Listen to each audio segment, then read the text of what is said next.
Has Tetairoa McMillan taken a step closer toward being wide receiver one in Carolina? We'll talk about it right here on Locked On Panthers.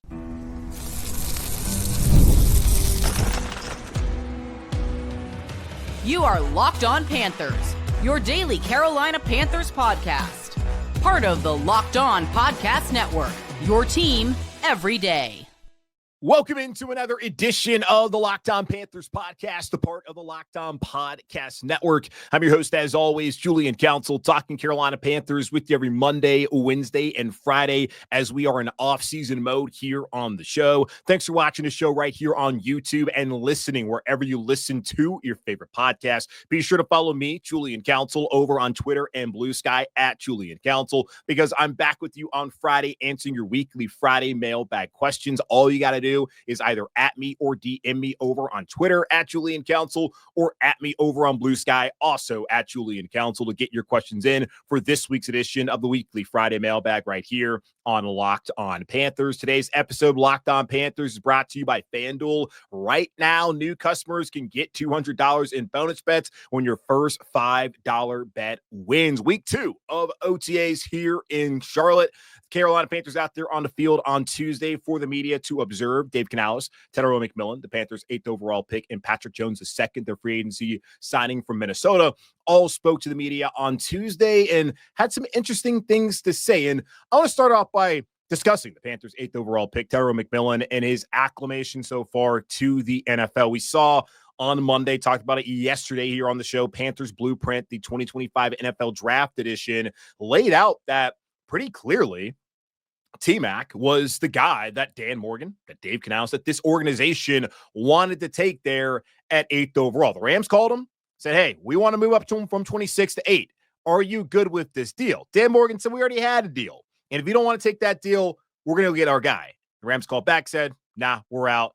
And Dan said, go get our guy. And they got their guy in Tetairoa McMillan. And I did not anticipate that being the selection. We had talked about for months, it felt like months, but over a month and a half, about Jalen Walker from Georgia being the potential pick there. Then as we got closer to the draft, the day before, it felt like it was going to be possibly a defensive tackle like Mason Graham, maybe even Walter Nolan. And as we did see, it ended up there, 8th overall, as Carolina could not get out of that pick. They stuck with Tetairoa McMillan, and a guy who's playing a position that they really had a big need for this offseason. So it's very important that coming in as a top 10 pick, playing that X spot, which we'll talk more about that momentarily, that he's able to come in, hit the ground running, and be able to be a big piece of this offense this upcoming season. He spoke to the media on Tuesday and talked just about what he's been working on in his short time here in Carolina. Sure, really just playing more physical, playing with my hands a little bit more. Obviously, we got a physical DB in Jaycee and Mike Jack, so being able to play with my hands either at the top of the route or to be at my releases are pretty much the things I'm working on right now for sure. And the physicality that you see here in Carolina with those two cornerbacks and Jaycee Horn and Mike Jackson is exactly what you want for a rookie in Tetairoa McMillan, because you look around the league, there are very few guys as talented as Jaycee Horn, and also very few guys as highly compensated as Jaycee. So what is a better situation for your young rookie receiver to come into than having to battle with that guy who finally was healthy last year, was a Pro Bowler, then very briefly for a week was the highest paid defensive back in the history of the NFL. Like, it's picture perfect for Carolina for that to be the situation that their rookie receiver, their top 10 pick, Tetairoa McMillan, is stepping in. And he talked more about just a competition with Jaycee Horn and Mike Jackson. Man, it's a blessing. I know he's going to do everything in his power to make sure that I'm ready for anything that gets thrown at me this year. So, and, I'm going to try my best to make sure that, I can make him a better player, but I know for a fact that he's going to do that for me. So, every day, we chasing greatness and we trying to make each other better. And that's great, too, that he's out there winning. Also, because you do want to see him get some wins. And I think early on, it's probably more Jaycee winning those reps than it is T-Mac. And I know last week when people were out there that there were some reports about him getting the best of Jaycee. And I like that they're chirping, that there's a nice little healthy rivalry between those two guys early on in T-Mac's career. And of course, as Jaycee is now one of the elder statesmen here in Carolina, has that new contract and is expected again to be one of the top cornerbacks in the NFL. And you look at this point in time during OTAs, are they competing for jobs? Not necessarily, but are they still competing against each other? Absolutely, offensively, defensively. I know Dave Canales went up there and he had talked about how the offense had just barely lost whatever matchup they have with the defense by a point. So cool to see, even here in early June, that a guy who they took in the top 10, who there were some questions about whether he had the work ethic. We find out like that was not a concern at all. They would not have taken him as high as they did if there was any sort of concerns there, that he's coming in, he's ready to get after it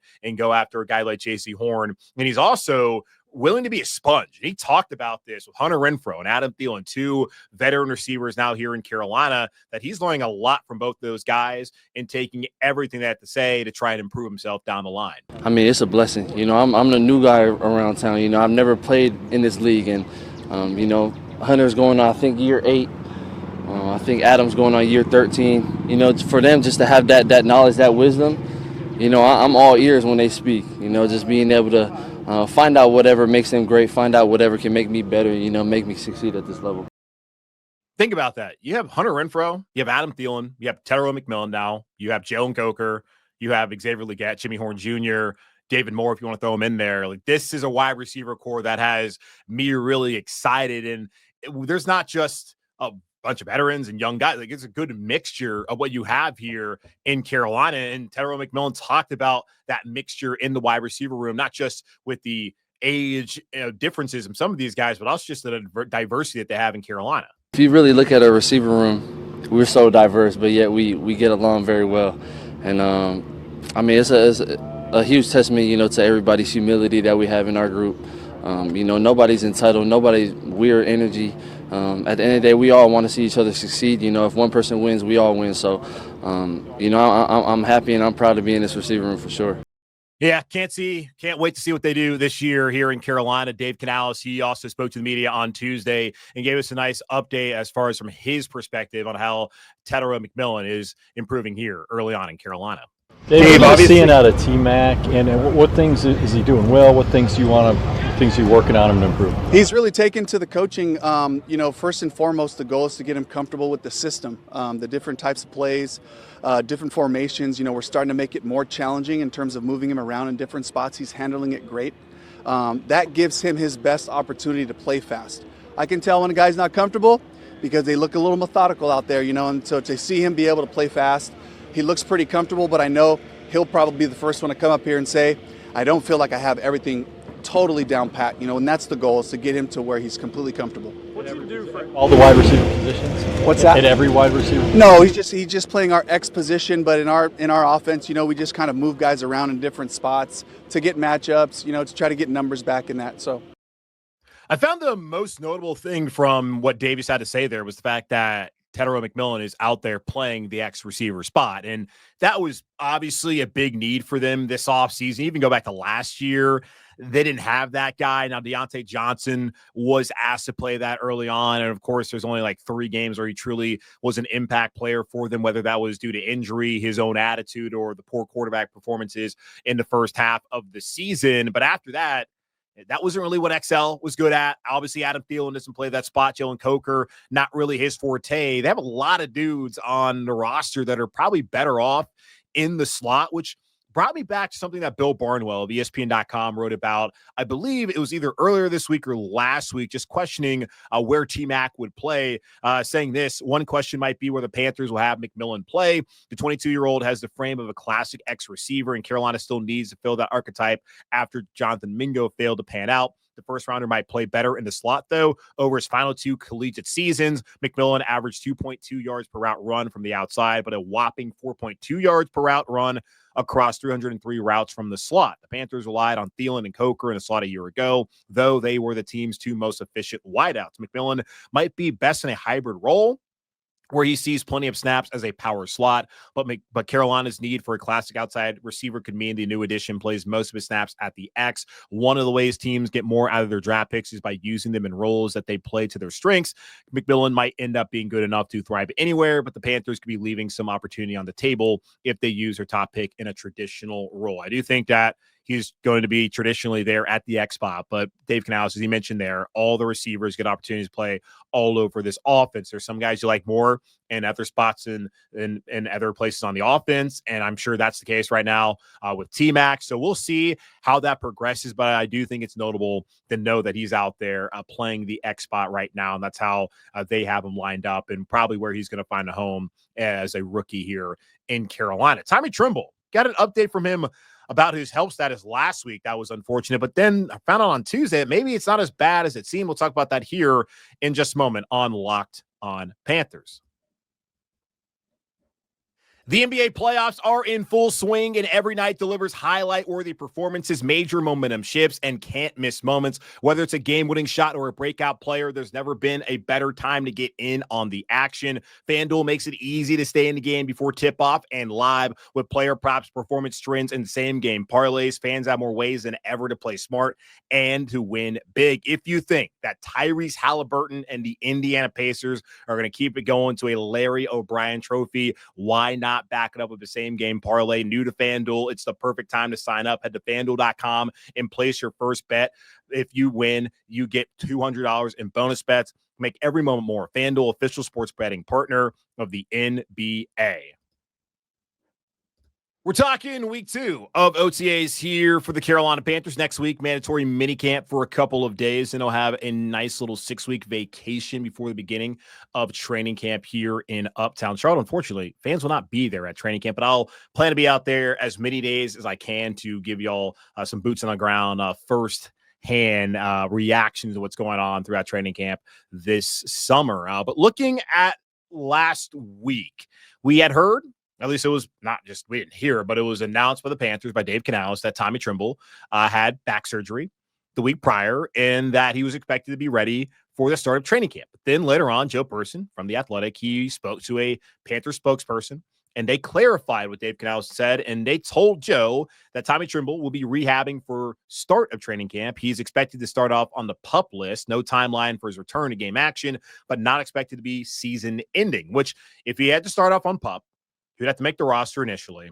and then they have to put him on PUP from there, so he would not be out for the rest of the season. Like right now with Jonathan Brooks, who they already put on PUP, the physically unable to perform list. For those who are not aware what that means, he is out for the entirety of the season. Now for Tommy Tremble, he'll hold his roster spot, they'll put him on PUP, and then he would be out for the first 4 weeks of the season. Similar to somebody that start off the year on IR, they would be on the roster, then they'd be placed on IR. If they are on IR and then cut, or they're placed on IR before the initial roster cuts, then they would be out for the entire season unless they're able to have an injury settlement with their current team. So for Tommy Tremble, that was unfortunate news, not just for him, but obviously for Carolina, that their most veteran tight end in this room, who just re-signed a new deal, was not going to be ready to go, it looked like, for the first 4 weeks of the season, where 3 of those first 4 games, as we know, are on the road, which means that JT Sanders, second-year player, time to yet again step up after last year where Ian Thomas wasn't healthy. Tommy Tremble wasn't healthy to start off the season. Jordan Matthews, who was a receiver once upon a time and then became a tight end. It was him trying to usher him along and throwing a guy out there who did not grade out well, according to PFF, those first 2 weeks of the season, put him in a bad spot, but an opportunity, of course, to learn on the job and be able to get some valuable reps, as it, I think, helped him throughout the season as he did turn around or turn a corner and look really good before having that neck injury against Kansas City following the bye. But now it's not just JT, it's also Mitchell Evans, who they drafted in the 5th round from Notre Dame, who would be expected to come in here and to be an impact player right away. And that may still very well be the case, but according to Dave Canales, maybe it's not as serious Tommy Tremble as we initially thought a week ago. It doesn't look like Tommy's going to be ready to go at training camp. I don't know specifically what the timeline is.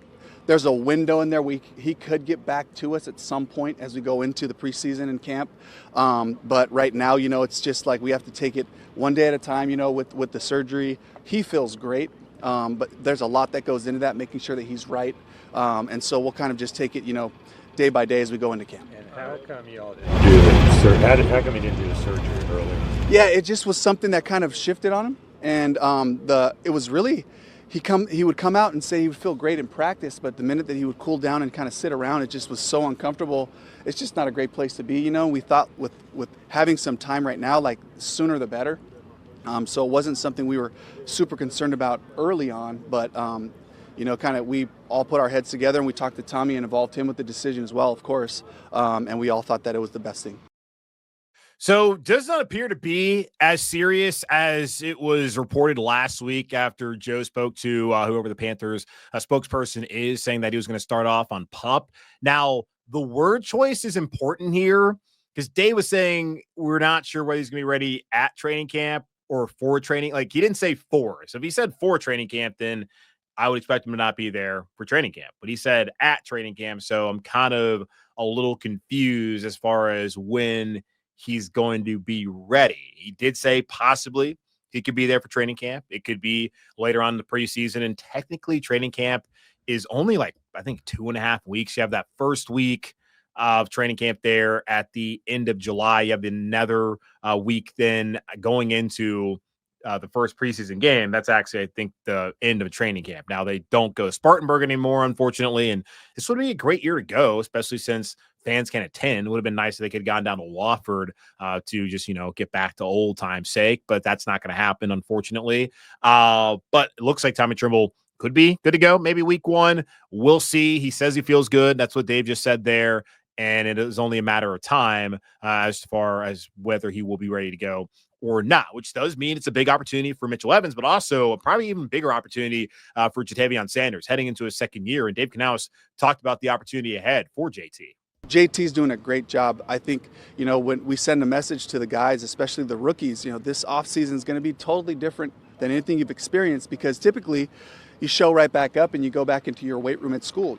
Now it's like you have to find a way to find that fitness for yourself, to find that strength for yourself, because we don't get the guys back till mid-April. They can come in and utilize the facilities, but JT heard that message, took it seriously, and he really came back in such great shape. I'm proud of him for taking those steps, and it makes me feel confident about him going into this summer, having a plan for his prep, and looking for a big year out of him. That's exactly what you want to hear about a second-year guy who last year, as we mentioned early on the show, had to step in because of injuries to Ian Thomas and to Tommy Tremble, did not play well the first couple weeks, grew into that position, grew into the role that they gave him, and really was playing well until that injury then coming back wasn't a big part of the offense as far as the passing game of it all. And then going to the offseason, we knew Ian Thomas was not coming back to Carolina. The Survivor is now in Las Vegas. He's a Raider. And we thought that Tommy Tremble would come back. He has, of course, come back to Carolina. But after that, a lot of questions as far as the depth there and who's going to be able to make some plays and play a key role in that tight end room. And for JT Sanders to hear the message and then to go out there and to work his tail off. And and Dave talked about it. In college, they got strength and conditioning programs that these guys have to go to. It's mandatory.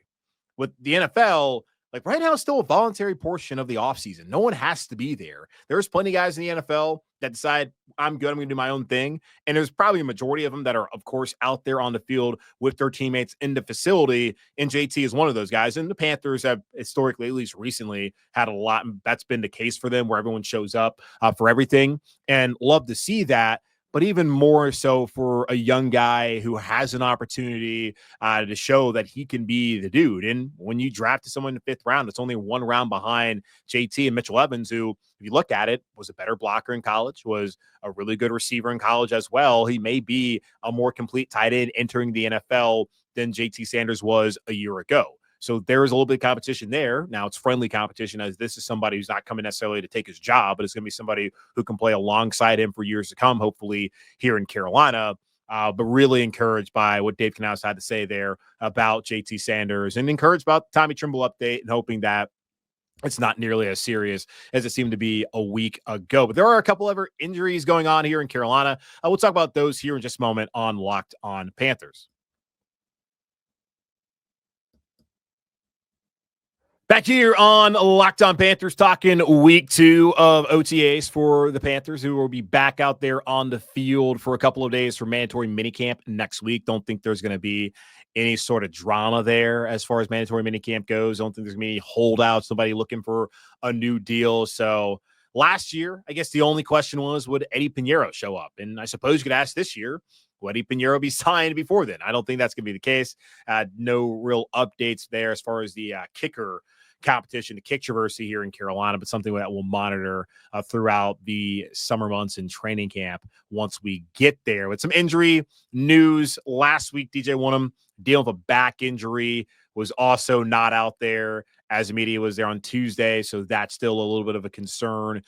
Christian Roseboom and Turk Wharton both were missing, but Dave Canales said that those guys were out for personal reasons. He did say of the 4 names, Jaycee Horn Jr., also another name, that the majority of those guys were out due to personal reasons. But I'm thinking because of DJ Wonnum having the back issue and hearing about that last week and still not being there, I'm guessing it's still the back. Maybe it's personal. But Roseboom, Turk Wharton definitely feels that way. And then Jaycee Horn Jr. is dealing with a hamstring right now, and that could be a tad bit problematic for him just because of where he was drafted and just the depth of this wide receiver core this year in Carolina. We talked about this from some of the takeaways that I had from the Panthers blueprint, that Trevor Etienne is someone they can see also as a returner.